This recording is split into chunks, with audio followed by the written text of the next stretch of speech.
லோக்சபா மற்றும் 3 மாநில சட்டசபை பொதுத் தேர்தல் அறிவிக்கப்பட்டிருப்பதை அடுத்து நாடு முழுவதும் தேர்தல் நன்னடத்தை விதிகள் அமலுக்கு வந்துள்ளன. லோக்சபா பொதுத் தேர்தல் குறித்த அட்டவணையை தலைமை தேர்தல் கமிஷனர் சம்பத் வெளியிட்டார். அப்போது நாடு முழுவதும் தேர்தல் நன்னடத்தை விதிமுறைகள் உடனடியாக அமலுக்கு வருவதாக அவர் அறிவித்தார்.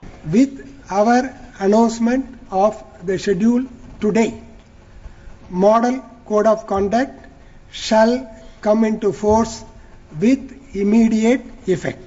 நடப்பு லோக்சபாவின் பதவிக்காலம் வரும் மே 31ஆம் தேதியுடன் முடிவடைவதை சுட்டிக்காட்டிய சம்பத், கடந்த லோக்சபா தேர்தலை விட வரும் தேர்தலில் 10 கோடி வாக்காளர்கள் கூடுதலாக ஓட்டளிக்க உள்ளதாக தெரிவித்தார். இதற்காக நாடு முழுவதும் 9.33 லட்சம் வாக்குச்சாவடிகள் அமைக்கப்பட உள்ளதாகவும் கூறினார்.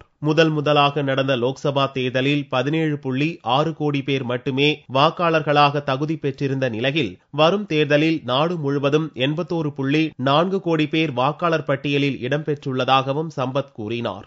Total electorate as of now for general election 2014 is approximately 814 million.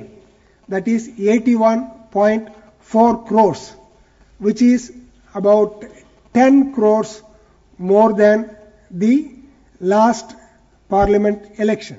விடுபட்டவர்களுக்கு வாய்ப்பளிக்கும் வகையில் மார்ச் 9ஆம் தேதி நாடு முழுவதும் சிறப்பு முகாம்கள் நடத்தப்படும் என்றும் கூறினார். அதுவரை விடுபட்டவர்கள் வாக்காளர் பட்டியலில் தங்கள் பெயர்களை சேர்த்துக் கொள்ளலாம் என்றும் அவர் தெரிவித்தார்.